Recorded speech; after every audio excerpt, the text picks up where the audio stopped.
Hello students, आप सभी का SR success towards channel में स्वागत है। हम पढ़ रहे हैं चैप्टर 4 रासायनिक बल गतिकी केमिकल काइनेटिक्स। आज का हमारा टॉपिक है दहली ऊर्जा, सक्रियण ऊर्जा और अभिक्रिया को संपन्न होने में दहली ऊर्जा और सक्रियण ऊर्जा की क्या आवश्यकता है और अभिक्रिया को संपन्न होने के लिए ऊर्जा अवरोध का क्या कार्य है।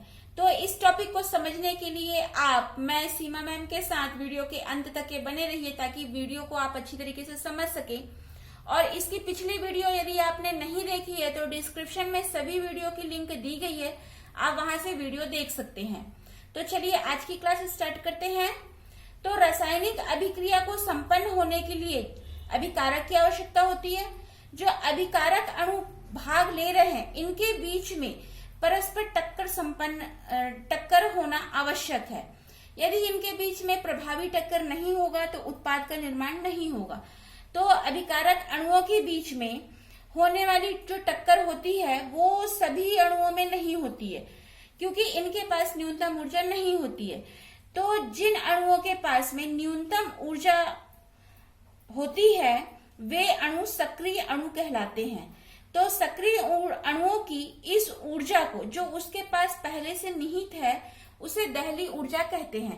तो दहली ऊर्जा को हम इस प्रकार से परिभाषित करते हैं कि दहली ऊर्जा की वह न्यूनतम मात्रा है जो अभिकारक अणुओं के पास होती है जिससे उनकी टक्करें प्रभावी होती है, अर्थात जो प्रभावी टक्करों द्वारा अभिक्रिया को संपन्न कराते हैं। यहाँ पर जैसे हमको बता रहा है कि दहली ऊर्जा की वह न्यूनतम मात्रा जो अभिकारक अणुओं के पास होती है, मतलब उसके पास पहले से है, जो अभिक्रिया को संपन्न करने के लिए उन अभिकारक अणुओं को टक्कर करने के लिए उनके पास पहले से निहित होती है और वो आपस में टकराते हैं और अभिक्रिया को संपन्न करवाते हैं। तो जो अभिक्रिया होती है ये हमने देखा कि ये दहली ऊर्जा के लिए अभिक्रिया को संपन्न करने के लिए दहली ऊर्जा किस प्रकार से आवश्यक है।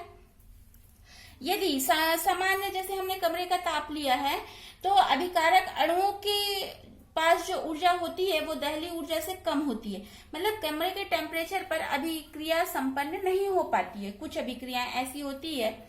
तो यदि इन अणुओं को अभिक्रिया को संपन्न होना है तो इसको या तो ऊष्मीय ऊर्जा या प्रकाशीय ऊर्जा दी जाती है ताकि ये इस ऊष्मीय ऊर्जा और प्रकाशीय ऊर्जा को जो अभिक्रिया में भाग ले रहे हैं अभिकारक अणु वो उस ऊर्जा को अवशोषित कर लेते हैं और इनकी ऊर्जा दहली ऊर्जा के या तो बराबर हो जाती है या उससे अधिक होती है। तो जो अभिक्रिया में भाग लेकर के फिर वह उत्पाद में चेंज हो जाता है, मतलब यहाँ पर उसके पास जो ऊर्जा पहले थी लेकिन उसके पास इतनी ऊर्जा नहीं थी कि वो अभिक्रिया को संपन्न कर सके, इसलिए इसको ऊष्मीय ऊर्जा या प्रकाशीय ऊर्जा दी जाती है ताकि अणु उसको अवशोषित करे और अभिक्रिया को संपन्न करने में सहायक हो। तो इस प्रकार से जो अभिक्रिया में भाग लिए हैं अभिकारक अणु वो उत्पाद में परिवर्तित हो जाते हैं। तो इस प्रकार की ऊर्जा को सक्रियण ऊर्जा कहते हैं। तो सक्रियण ऊर्जा को हम इस प्रकार परिभाषित करते हैं कि सक्रियण ऊर्जा की वह न्यूनतम अतिरिक्त मात्रा है जिससे अभिकारक अणुओं द्वारा अवशोषित किया जाता है, जिससे उनकी ऊर्जा दहली ऊर्जा के समतुल्य हो जाती है, अर्थात सक्रियण ऊर्जा अभिकारक अणुओं की दहली ऊर्जा और औसत गतिज ऊर्जा का अंतर है।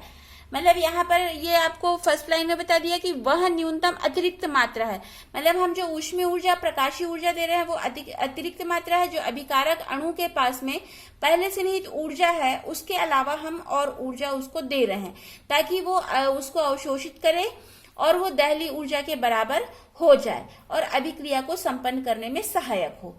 तो इस प्रकार से हम सक्रियण ऊर्जा को फॉर्मूला के रूप में लिखते हैं, सक्रियण ऊर्जा इक्वल टू दहली ऊर्जा माइनस अणुओं की न्यूनतम या आद्य अवस्था में ऊर्जा, या फिर हम इसको लिखते हैं सक्रियण ऊर्जा इक्वल टू दहली ऊर्जा माइनस अभिकारक अणुओं की औसत गतिज ऊर्जा।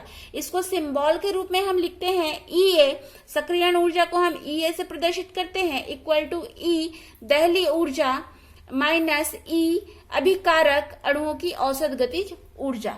तो यहाँ पर ई अभिकारक लिखे हैं, मतलब यहाँ पर जो अभिकारक अणु की औसत गतिज ऊर्जा होती है उसको व्यक्त कर रहा है।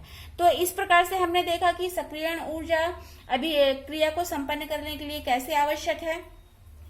तो यहाँ पर जो अभिकारक के अणु आपस में टकराते हैं और सक्रिय संकुल में तब तक परिवर्तन नहीं हो सकते हैं जब तक कि उनमें इतनी ऊर्जा ना हो कि वो एनर्जी बैरियर को पार करके उत्पाद में परिवर्तित हो सके। जैसे यहाँ पर आपको ग्राफ बताया गया है, ऊर्जा अवरोध या ऊर्जा रोधिका के बारे में बताया जा रहा है। तो यहाँ पर ग्राफ जो है आपको अभिक्रिया की प्रगति और ऊर्जा के बारे में दिखाया गया है। अभिक्रिया की प्रगति मतलब कि अभिकारक से ये उत्पाद में चेंज हो रहा है, और ऊपर में आपको ऊर्जा अवरोध या ऊर्जा रोधिका को प्रदर्शित किया गया है। तो ये इस प्रकार का बैरियर है कि जब अभिकारक के पास इतनी ऊर्जा होती है कि ये इस ऊर्जा अवरोध या ऊर्जा रोधिका या एनर्जी बैरियर को पार करके फिर ये उत्पाद में चेंज हो सकता है। तो अभिकारक जब तक यहाँ इस ऊर्जा अवरोध या ऊर्जा रोधिका तक नहीं पहुंचते हैं तब तक के संक्रिय संकुल नहीं बना पाते और उत्पाद में परिवर्तन नहीं हो सकता है। ठीक उसी प्रकार से जैसे कि हम मान लीजिए कि हमको पहाड़ के उस पार जाना है, पहाड़ के एक तरफ हम खड़े हैं और पहाड़ के उस तरफ दूसरी तरफ हमको जाना है। तो जिस तरफ हम खड़े हैं वहां से हमको पहाड़ चढ़ना पड़ेगा और उसके एंड पॉइंट तक जाना पड़ेगा और फिर वहां से हम उसके दूसरे सिरे तक पहुंच सकते हैं। उसी प्रकार जो अभिकारक है, अभिकारक को इस ऊर्जा अवरोध को पार करना पड़ेगा और फिर वह उत्पाद में चेंज होगा। तो इस प्रकार से ऊर्जा अवरोध को पार करके अभिकारक जो है उत्पाद में परिवर्तित हो सकता है। तो यहाँ पर जो अभिक्रिया संपन्न होगी, तो अभिक्रिया को संपन्न होने के लिए ये जो पद है इसको हमको ध्यान देना होगा। यहाँ पर जो अभिकारक है वो संक्रिय संकुल में परिवर्तित होगा और फिर वो उत्पाद में चेंज होगा। रासायनिक अभिक्रिया कोई भी हो, चाहे वो ऊष्माक्षेपी हो या ऊष्माशोषी हो, उसके संपन्न होने के लिए ऊर्जा अवरोध का शिखर को पार करना ही होगा। जब इस जो अवरोध ऊर्जा अवरोध है या ऊर्जा रोधिका है या एनर्जी बैरियर है, जब तक इसको पार नहीं करेगा तब तक अभिक्रिया संपन्न नहीं होगी और उत्पाद में परिवर्तन नहीं होगा। तो जो अभिकारक की ऊर्जा है, अभिक्रिया को संपन्न होने के लिए जो अभिकारक की ऊर्जा है उसको सक्रियण ऊर्जा के बराबर होना पड़ेगा और ताकि वह उस शिखर की ऊंचाई तक पहुंचे और उत्पाद में परिवर्तित हो। तो हम यहाँ पर देख रहे हैं ये ऊष्माक्षेपी अभिक्रिया के लिए सक्रियण ऊर्जा और ऊष्माशोषी अभिक्रिया के लिए सक्रियण ऊर्जा का ग्राफ दिया है। अभिक्रिया की प्रगति और एनर्जी के बीच में ग्राफ खींचा गया है। तो यहाँ पर अभिक्रिया को संपन्न करने के लिए मतलब कि सक्रियण ऊर्जा के मान को यदि उत्प्रेरक की उपस्थिति में अभिक्रिया को करवाई जाएगी तो कम ऊर्जा की आवश्यकता हो सकती पड़ेगी, जिससे कम ऊर्जा पाकर के अभिक्रिया संपन्न हो जाए। तो यहाँ पर जैसा हम देख रहे हैं कि ऊष्माक्षेपी अभिक्रिया है, तो ऊष्माक्षेपी में हमको पता है कि जो अभिक्रिया संपन्न होती है उसमें ऊष्मा उत्सर्जित होती है।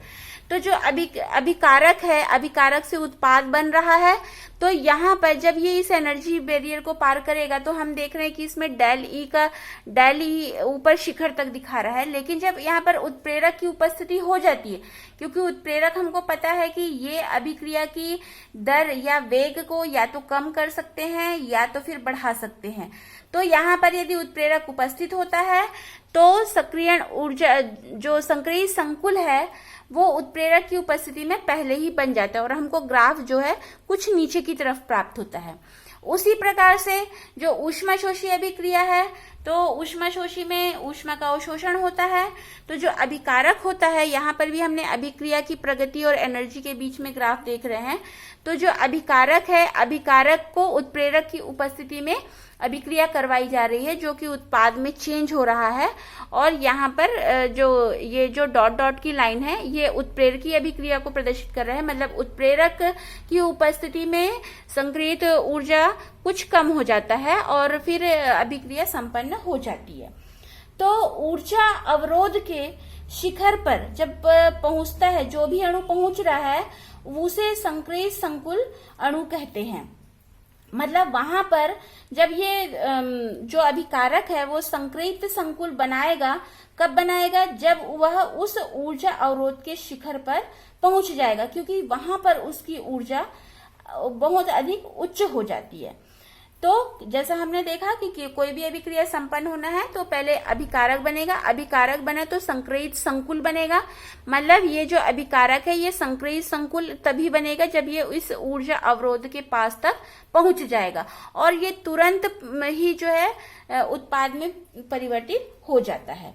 तो इस प्रकार से हमने देखा कि अभिक्रिया को संपन्न होने के लिए संक्रियण ऊर्जा का क्या महत्व है।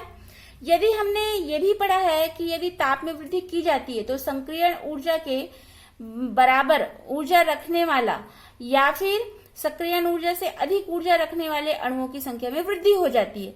मतलब अभिक्रिया को संपन्न होने में यदि अभिक्रिया को तेज वेग से करना है तो ताप में वृद्धि कर दी जाएगी तो उसकी अभिक्रिया की वेग बढ़ जाती है। तो अभिक्रिया का वेग ये सक्रियण ऊर्जा के बराबर या फिर सक्रियण ऊर्जा से अधिक रखने वाले अणुओं की संख्या के समानुपाती होता है। जैसा कि हम जानते हैं कि यदि तापमान को बढ़ा दिया जाएगा तो अभिक्रिया का वेग बढ़ जाता है। तो जैसा हम यहाँ पर चित्र देख रहे हैं, टकराने वाले अणुओं की गतिज ऊर्जा के बारे में दिया है। यहाँ पर ये सक्रियण ऊर्जा EA और प्रति सेकंड टकराने वाले अणुओं की संख्या के बीच में ग्राफ दिया गया है।